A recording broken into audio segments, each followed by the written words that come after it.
Olha, sabia que uma das ferramentas estatísticas mais importantes, a distribuição T, nasceu numa cervejaria? Pois é. Assim, a história da Guinness. É fascinante. William Sillicossett. Ele precisava de analisar amostras pequenas lá na Guinness e pronto, criou uma solução genial para lidar com poucos dados. Exatamente. Uma necessidade bem prática. Então, hoje vamos mergulhar nisto. A distribuição T e os testes T. São ferramentas-chave, especialmente quando temos amostras pequenas, ou talvez quando não sabemos o desvio padrão da população toda. É isso mesmo. A nossa conversa vai basear-se em materiais académicos, principalmente da UFSC, focados em bioestatísticas, experimentação agrícola, coisas assim. Fontes sólidas. E o nosso objetivo é descomplicar, entender o que é distribuição T, como é que ela nos ajuda a estimar valores com intervalos de confiança e como usar os testes T para comparar médias. Queremos tornar a estatística um pouco mais palpável, ok? Vamos desembrulhar isto. Ok. O fascinante aqui é que a distribuição T é a nossa ferramenta preferida justamente quando a informação é, escassa. Certo. Usamos-la com amostras pequenas, normalmente abaixo de 30. E, crucialmente, quando o desvio padrão da população é um mistério. Não o conhecemos. E ela tem uma forma um bocadinho diferente da curva normal, não é? Com as caudas mais pesadas. Exato. O que no fundo quer dizer que ela considera um pouco mais de incerteza, certo? O que faz sentido se temos menos dados. Perfeitamente. Mas olha que interessante. À medida que a amostra cresce, tipo para além de 30, essa diferença vai diminuindo. Ok. E a distribuição T fica, na prática, quase igual à normal. É como se ela se adaptasse à quantidade de informação que temos. Bem pensado! E para usar a distribuição T, precisamos daqueles graus de liberdade, o GL. Gosto daquela explicação intuitiva. Se temos, sei lá, 5 números e a média tem que ser 10, podemos escolher 4 à vontade, mas o último número, esse já não tem escolha, percebe? Exato, fica fixo. Tem que ser o valor certo para a média bater os 10, perdeu a liberdade. Geralmente é o tamanho da amostra menos 1, n-1. É essa a ideia. E com os graus de liberdade e o valor T correto da tabela, a gente constrói os intervalos de confiança. Certo. É importante lembrar o que um intervalo de 95% de confiança significa, não é? Não é uma garantia de que a média verdadeira da população está lá dentro. Mas sim que, se repetíssemos o processo muitas vezes, 95% dos intervalos que calculássemos iriam conter essa média verdadeira. A fórmula base é média da amostra mais ou menos o valor T vezes o desvio padrão da amostra a dividir pela raiz quadrada do tamanho da amostra. Ok, onde S é o desvio padrão da amostra e N o número de dados. Isso mesmo.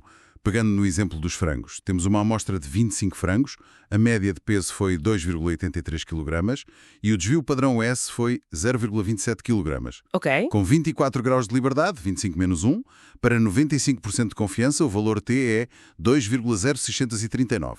Calculando, o intervalo fica entre 2,718 kg e 2,941 kg. Então podemos dizer com 95% de confiança que a média de peso de todos os frangos daquele lote está algures nesse intervalo. Exatamente. E repare, se a variação dos dados fosse maior, S maior, ou se a amostra fosse menor, N menor, o intervalo seria mais largo. Claro, reflete a maior incerteza. Menos informação, mais margem de erro, digamos. Precisamente. Ok, estimar o intervalo é útil sem dúvida, mas o que me parece mesmo poderoso é usar isto para tomar uma decisão. Tipo, será que este novo fertilizante A é realmente melhor que o B? É aí que entram os testes de hipótese com T, certo? Aqui é onde fica mesmo interessante. Exatamente. Os testes T usam a mesma lógica da distribuição T, mas para comparar médias. Definimos uma hipótese nula, H0, por exemplo. Não há diferença entre A e B. Ok, a hipótese chata, digamos assim. É isso.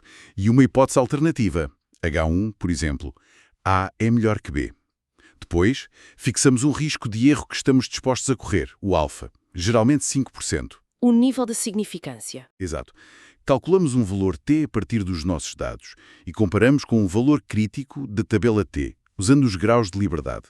Se o nosso T calculado for mais extremo que o crítico, Rejeitamos a hipótese nula.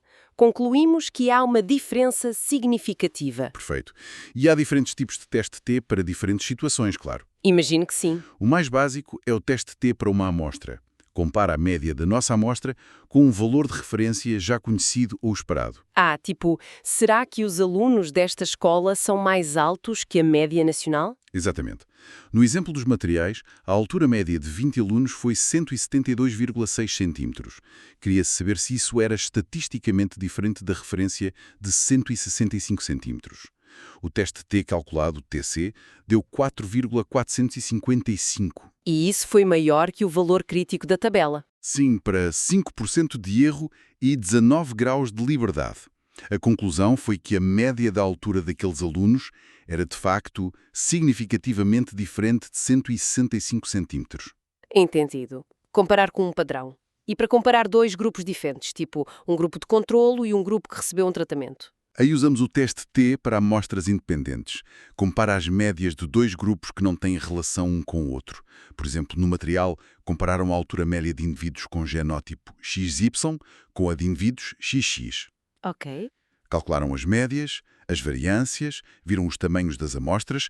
O teste, assumindo que as variâncias nos dois grupos eram semelhantes, e isso é importante, é uma premissa. A homogeneidade das variâncias. Exato. Mostrou que as alturas médias eram significativamente diferentes, a 5% de erro. O T calculado foi 3,1825. Faz sentido. Grupos separados. Mas e se medimos a mesma coisa duas vezes nos mesmos sujeitos? Por exemplo, a temperatura de uma pessoa antes e depois de tomar um remédio. Excelente ponto.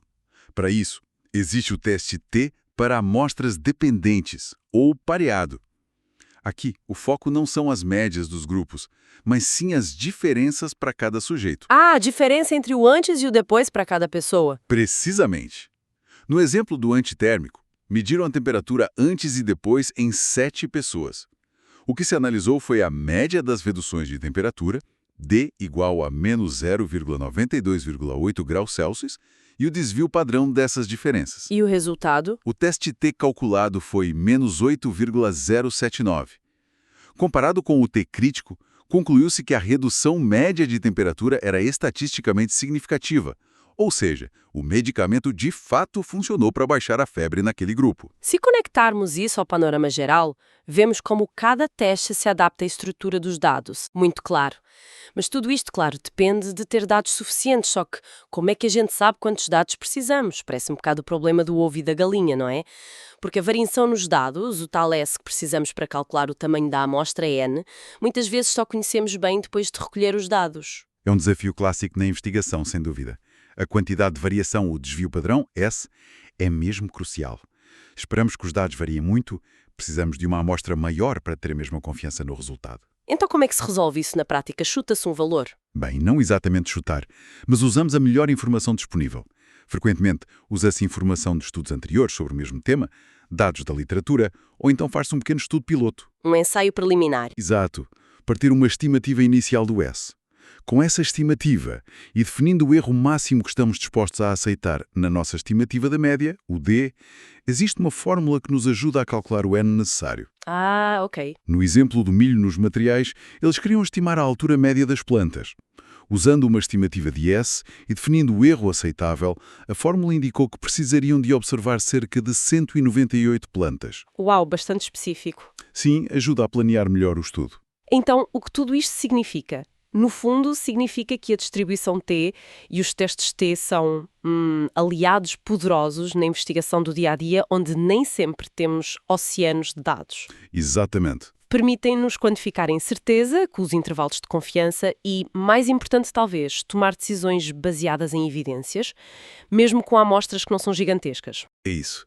Permitem extrair conhecimento valioso e tomar decisões mais informadas a partir de dados que, à primeira vista, poderiam parecer insuficientes. É fundamental na ciência, na indústria, em qualquer área que precise de analisar dados para avançar com alguma segurança. Dá mais rigor às conclusões. Sem dúvida. E isto levanta uma questão importante para ficarmos a pensar. Se o cálculo do tamanho ideal da amostra, como vimos, muitas vezes depende de uma estimativa da variação que só vamos conhecer bem depois de ter os dados, como é que os investigadores conseguem equilibrar, logo no início de um estudo, a necessidade de ser eficiente, quer dizer, não gastar tempo e dinheiro em amostras enormes desnecessariamente, com a necessidade de ter poder estatístico suficiente? Poder estatístico, a capacidade de detectar uma diferença real, se ela existir. Exatamente. Garantir que a amostra é grande o suficiente para detectar diferenças que realmente importam, como gerir este equilíbrio entre eficiência e poder no meio da incerteza inicial sobre a variabilidade dos dados. Fica a reflexão sobre esta gestão de risco no planeamento da investigação.